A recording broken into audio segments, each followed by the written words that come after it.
So, day 14 on the Pacific Crest Trail. Just had a large breakfast at the, I guess it's called the Morongo Casino. So I got off trail yesterday at mile marker 206 and some change, and jumped in with Alicia. And we came over here to this casino because casinos typically allow RV parking for free as long as you know, use the establishment. So we ate dinner there last night. She did a little gambling, and then I came in here this morning, got a big breakfast, and we're getting ready to head back out.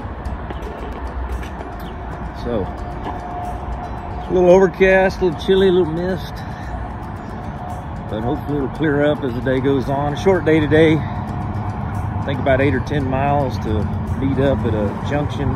Got to do a little river crossing to meet her. We are getting her done. Still closing in on next week's date to fly out to the wedding we need to attend for my oldest son and his fiance. Here we are. This is where we spent the night, the casino parking lot. Day 13. T-Bone's driving himself to the cutoff. Today was day 14. Oh, 14. Yeah, you're right. 2 weeks on trail. Oh, yeah. Official. Yeah. What's the temperature today? Good? 52 degrees, overcast, but it looks clear back over where we're going.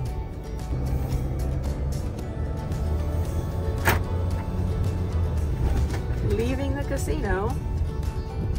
A good night's sleep here in the parking lot. Didn't win any money, but had some good meals.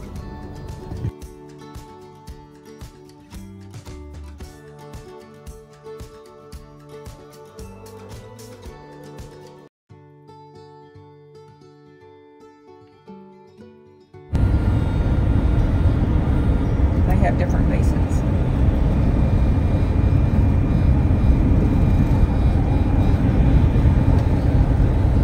San Jacinto Peak right there.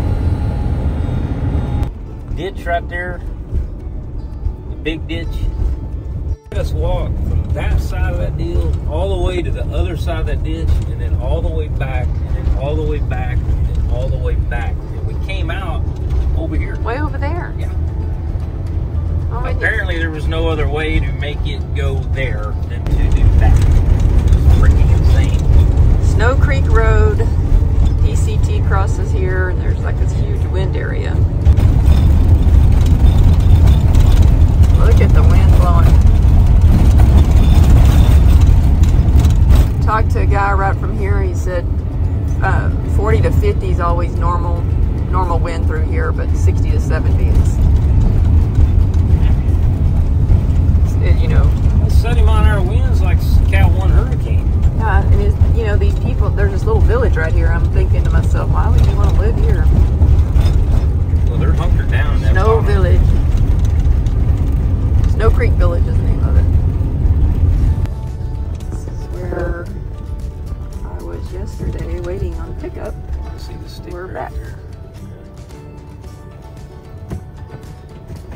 Ugh. Well, I don't know if you can fully appreciate the wind out there right now.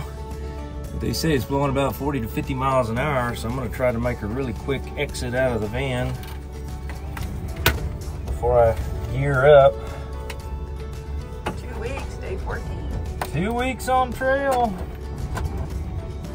The wind won't even let me open the door. Woo-wee! Oh my God. Yeah! Have a good one. He's off. Oh my lands, it's windy.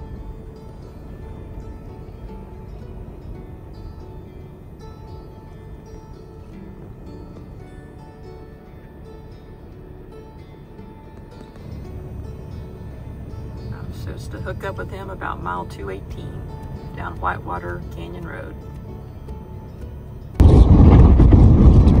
Day 14, Pacific Crest Trail. Got a little wind down here, boys. I don't think the really heavy stuff's gonna be here for a while. Woo! Well, we'll check in later as we head up into the mountains north of I-10. So you can tell the wind really hadn't laid down much. They say it's common to have 40, 50 mile an hour winds here. Boy, they were proving it today. So, coming around the corner here, should be able to see the bridge. Yeah. So here we go. Got an underpass, or underpass for me, overpass for the vehicle. Looks like they have had some major water runoff here pretty recently. Got some trail angel work over there. See some water cache somebody's left, and I got some other hikers there in front of me making their way up. Let's take a look at this, give these folks some credit.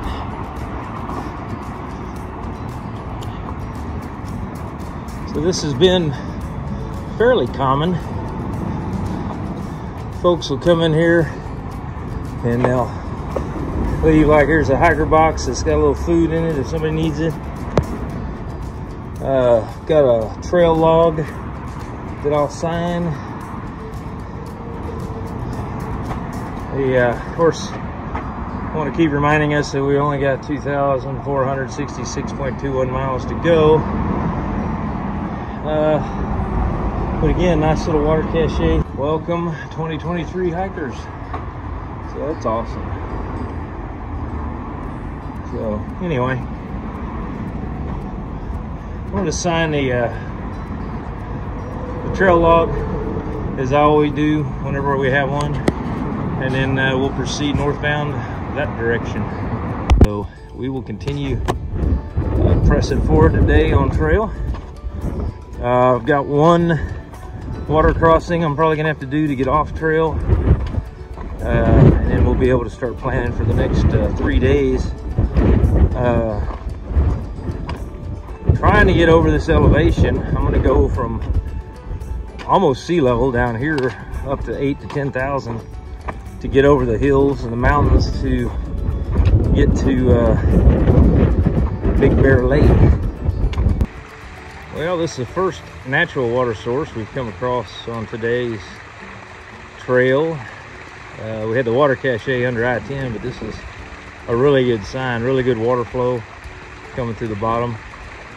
So that always makes you feel better when you don't have to pack as heavy on water, because you know you got natural water sources flowing. So we are no longer in section B, we are in section C. And Interstate 15. So that's cool. So the trail's got us going up in elevation and going up to the top of this box canyon. And the closer we get to the top of this canyon, we can feel those winds picking up again the way they were this morning. But got one hiker ahead of me that I can see. The two that I saw going under I-10, they were done for the day. They were hitchhiking into Banning, I guess, to resupply. So they were done. That's the only 3 other hikers I've seen on trail today. It's the trail that came up to this box canyon, and now we're getting ready to go down the other side. So we're going back down elevation. This is supposed to button hook around to the right and go down to that river valley. So we'll see if that's what it decides to do. And I'll see you outside there. I'm getting ready to depart Snow Creek Road. I've been sitting here and some hikers getting ready to cross over and watching them cross in, but I've been doing some editing, getting ready to head to Whitewater Canyon Road to go pick up T-Bone. Hopefully he won't have a problem crossing that river there, and then he will be done for the day. Wish me luck. The wind's still blowing like crazy, has not stopped. Getting ready to depart Snow Creek Road. I've been sitting here doing editing and so forth, and just got uploaded another video for you. Wind has not stopped blowing. It's crazy. It's even the hikers I've seen walking by, I mean, they're just getting blown all over. There's a preserve up there, and I'm hoping that T-Bone can cross that river and get to me. It looked like he could probably, and we'll spend the night together, and then he'll be off again in the morning. Wish me luck in the wind.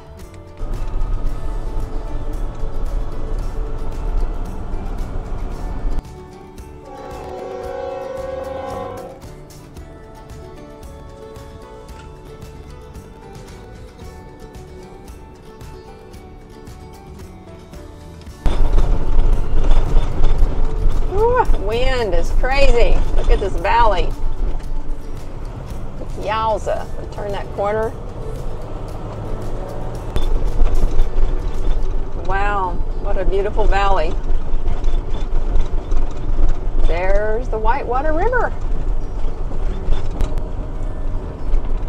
See it here? This mountain's got a lot of flowers on it. A lot of super bloom.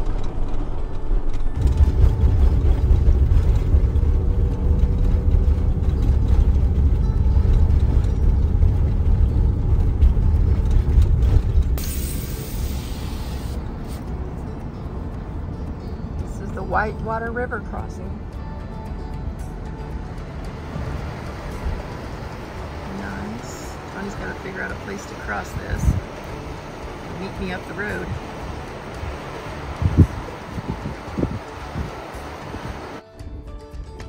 Another rattlesnake. That is hilarious. Oh, he wants to come over here and see me. Stuck his head out.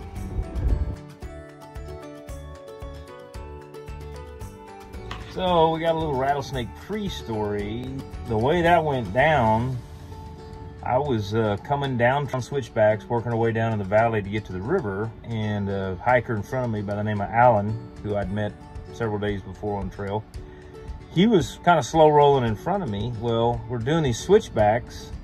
Get to the bottom of the switchback, he'd already walked around the switchback. I go to walk around the switchback, and that rattlesnake's coiled up right on the right-hand side of the trail. Alan never saw it. And when I stopped, I was talking to him in mid-sentence, and I stopped. He turned around and looked, and he's like, oh my gosh, I just walked by that. So the video, you see the snake kind of going under the bushes. I mean, that's after I stopped, and he decided not to be as alarmed, and he uncoiled and, you know, stretched out. What he ended up doing, when he brought his head back around, he went across the trail, went up into the brush on the high side, and then I just walked past him because he was stretched out going away from me. He was in no position to strike. But boy, it just keeps you on your toes, boy. So what we have here is a river crossing that we got to do. So I'm going to get prepared to do that.